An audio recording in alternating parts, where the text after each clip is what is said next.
नमस्कार। मैं हूं अरुणेश कुमार। आप देख रहे हैं यंग तरंग। यंग तरंग के खास शो करियर कोच में आज हम जिस मुद्दे पर बात करने वाले हैं वो बेहद खास है, क्योंकि वो हमारे बच्चों के एजुकेशन से जुड़ा हुआ है। जी हाँ, हम बात कर रहे हैं न्यू एजुकेशन पॉलिसी की। और हम इस प्रोग्राम में चर्चा करेंगे कि इस पॉलिसी की क्या खूबियां हैं और क्या खामियां हैं। और इस पर बात करने के लिए हमारे साथ दो बेहद खास मेहमान जुड़ चुके हैं। एक है प्रोफेसर प्रदीप कृष्णात्रे, जो कि John Hopkins Center for Communication Program के डायरेक्टर रह चुके हैं। तो वहीं दूसरे हैं प्रोफेसर संजय बघेल जी, जो अभी दिल्ली विश्वविद्यालय से संबंध रखते हैं। आप दोनों विद्वानों का हमारे इस कार्यक्रम में बहुत बहुत स्वागत है। नमस्कार। तो सबसे पहले हम प्रदीप जी आपसे ये जानना चाहेंगे कि 1986 में जो शिक्षा नीति आई थी उसके बाद 2020 में आई है, यानी लगभग 34 साल लग गए। और इस दौरान बहुत बड़े बदलाव हो गए। एजुकेशन सेक्टर में बहुत बदलाव हुआ है, प्राइवेटाइजेशन बढ़ गया और आजकल तो ऑनलाइन एजुकेशन सिस्टम का जमाना आ गया है। तो सबसे पहले आपसे ये जानना चाहेंगे कि आप क्या कहेंगे इस नई एजुकेशन पॉलिसी का जो ड्राफ्ट रिलीज हुआ है उसके बारे में आपकी पहली प्रतिक्रिया क्या है? देखिए, पढ़ने में तो ये ड्राफ्ट ठीक ठाक है, अच्छा है। बहुत सालों बाद आया है, जरूरी था। जैसा आप बता रहे हैं कि काफी क्रांतिकारी परिवर्तन इस दौरान हुए हैं। तो मैं समझूंगा कि मूलतः ये जो कुछ हुआ है ठीक हुआ है।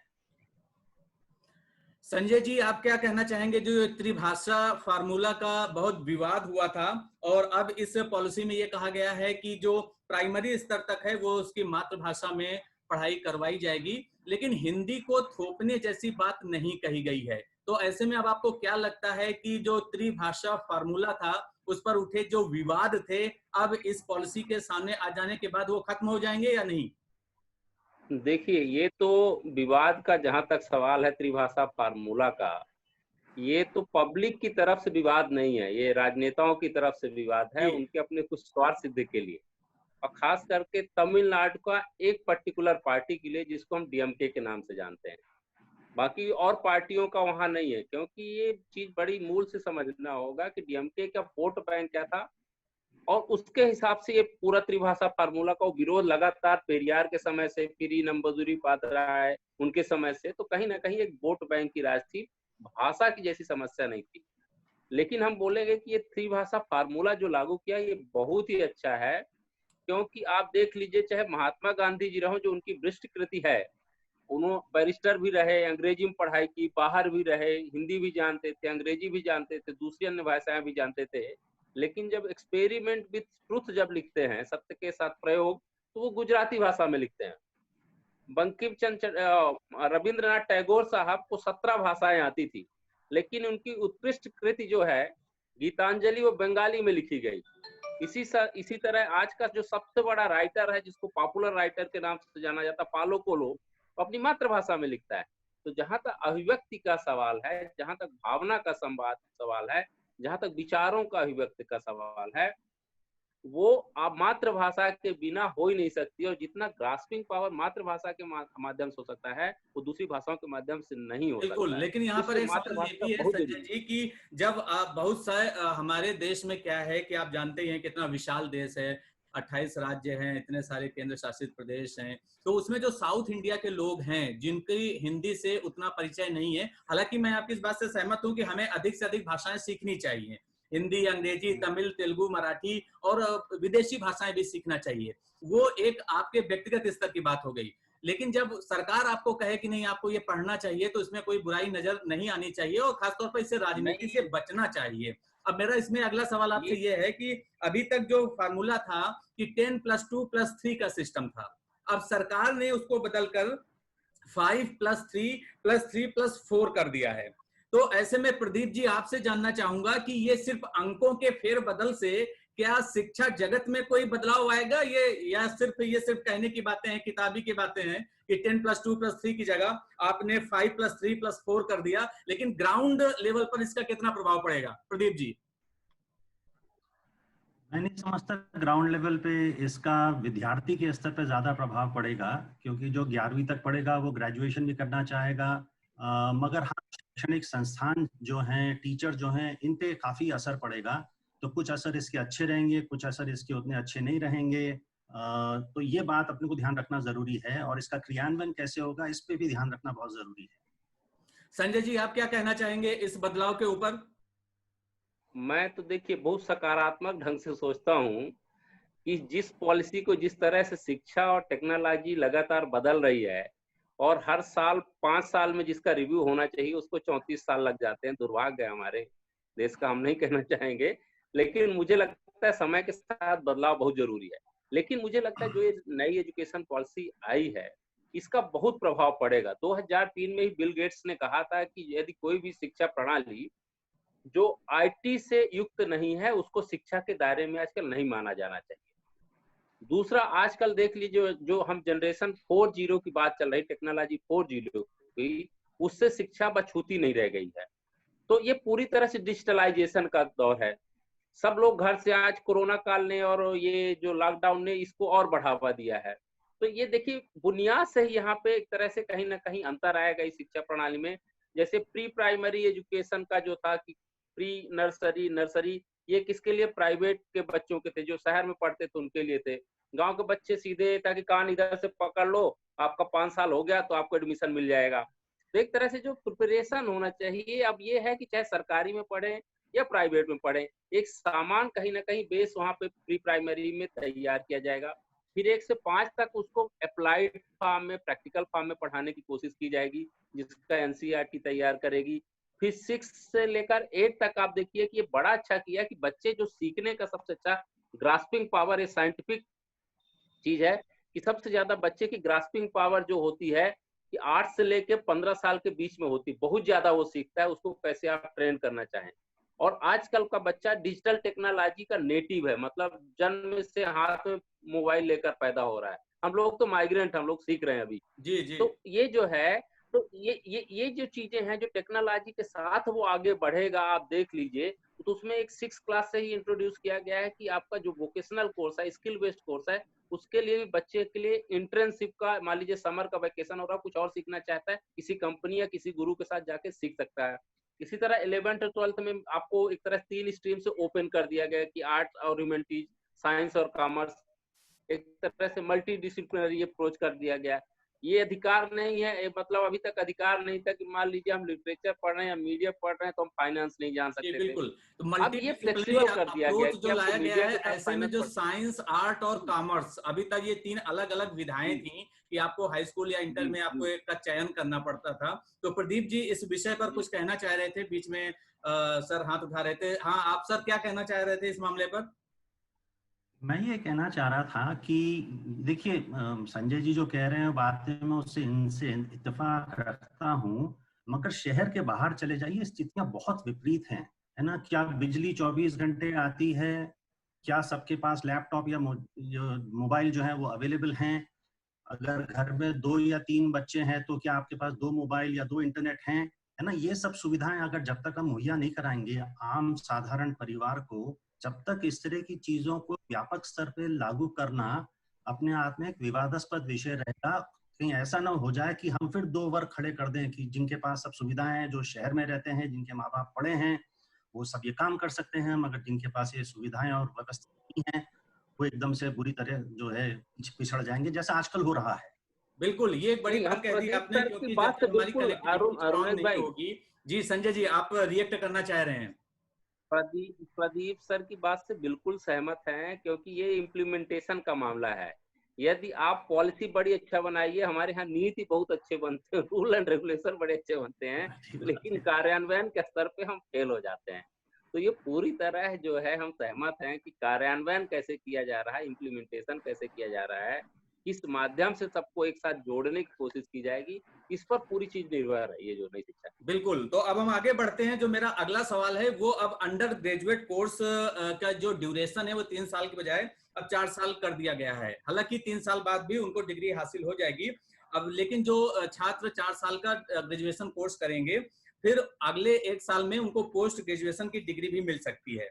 और ये खासतौर पर उनके लिए है जो कि 3 साल का डिग्री कोर्स किया और इसके बाद वो हायर एजुकेशन पे नहीं जाना चाहते हैं, वो फील्ड पर अपना करियर बनाना चाहते हैं। ऐसे में से जो मास्टर डिग्री की वैल्यू है उसके प्रति आप क्या कहेंगे? क्योंकि अब अच्छी बात ये हो गई है कि पहले अगर ड्रॉप आउट होता था, कोई स्टूडेंट है जो ग्रेजुएशन का पहले साल कर पाया, दूसरा नहीं कर पाया, तो फिर उसकी डिग्री एक तरीके की बेकार हो जाती थी, साल बर्बाद हो जाता था। लेकिन अब ये है कि अगर आप पहले साल कोई बात करते हैं तो आपको सर्टिफिकेट मिलता है, दूसरा साल के बाद पास आउट होते हैं तो आपको डिप्लोमा मिलेगा और तीसरे साल के बाद आपको डिग्री मिलेगी। वहीं पर अगर 1 साल और आपने पढ़ाई कर ली, यानी 4 साल का आपने कोर्स किया, तो आपको पोस्ट ग्रेजुएशन की डिग्री मिल जाएगी। लेकिन फिर मास्टर की डिग्री सिर्फ 1 साल की रह जाएगी और वहीं एमफिल को खत्म कर दिया गया है।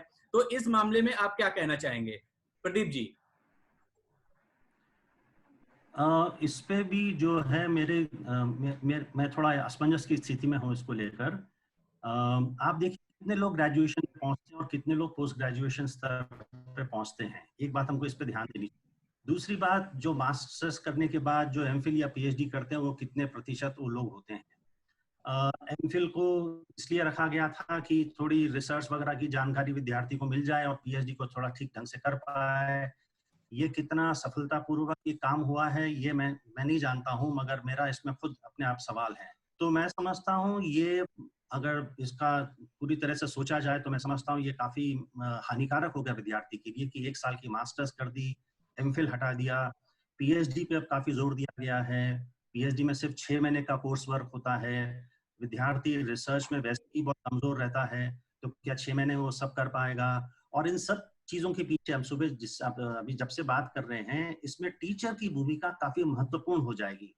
तो टीचर को किस तरह से प्रशिक्षित किया जाएगा, वो कितना समृद्ध रहेगा अपनी जानकारियों और नई नई तकनीक को लेकर, इस पे काफी जुड़े हुए सवाल हैं जिस पे हमको गहन रूप से चर्चा करनी पड़ेगी, विचार करना पड़ेगा। जी बिल्कुल। नहीं तो ये संजय जी, आप दिल्ली विश्वविद्यालय से जुड़े हुए हैं, ऐसे में डूटा ने भी एक बयान जारी किया है और ये कहा है कि जो उच्च शैक्षिक संस्थान है उनको एक बोर्ड ऑफ गवर्नर्स को सौंपने के प्रस्ताव का डूटा ने विरोध किया है, क्योंकि उनका ये कहना है कि इससे जो यूनिवर्सिटीज हैं, कॉलेजेस हैं, उनकी स्वायत्तता पर असर पड़ेगा और इसे हायर एजुकेशन में प्राइवेटाइजेशन को बढ़ाने का एक अगला कदम बताया है।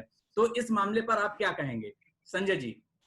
नहीं, जो बिल्कुल बोर्ड ऑफ गवर्नर्स यदि बनता है तो एक तरह से मुझे लगता है कि यहाँ वो कैसे समझ रहे हैं चीजों को, इस पे डिपेंड करता है। क्योंकि अभी भी कहीं ना कहीं एक मैनेजिंग कमेटी होती है किसी भी इंस्टीट्यूशन में, चाहे दिल्ली यूनिवर्सिटी में, चाहे सेंट्रल यूनिवर्सिटी किसी में, तो कहीं ना कहीं एक मैनेजिंग कमेटी होती है। अब उसको मैनेजिंग कमेटी की जगह बोर्ड ऑफ गवर्नर्स कह दिया गया है। आप कैसे इस चीज को समझ रहे हैं इस पर डिपेंड करता है। लेकिन दूसरी चीज सबसे बड़ी महत्वपूर्ण इसमें है कि बोर्ड ऑफ गवर्नर्स उस पर पॉजिटिव काम करेगी या निगेटिव काम करेगी। जैसे कि बार बार जो हमारा डूटा बोल रहा है कि ये कारपोरेट के हाथों चला जाएगा, तो ये एक संभावना है कि क्योंकि सरकार भी बार बार बोल रही कि हमारे पास एजुकेशन के लिए पैसा नहीं है। दूसरी तरफ यदि पॉलिसी में कहा जाए तो 6% देने की बात कह रही है, जो अभी 3.2% है, कम से कम जीडीपी का 6% जो है एजुकेशन में जाना चाहिए। अब 6% वो कहाँ से जनरेट करेगी या कहाँ से लाएगी, ये तो आने वाले वक्त में ही पता चलेगा। बिल्कुल। अब 100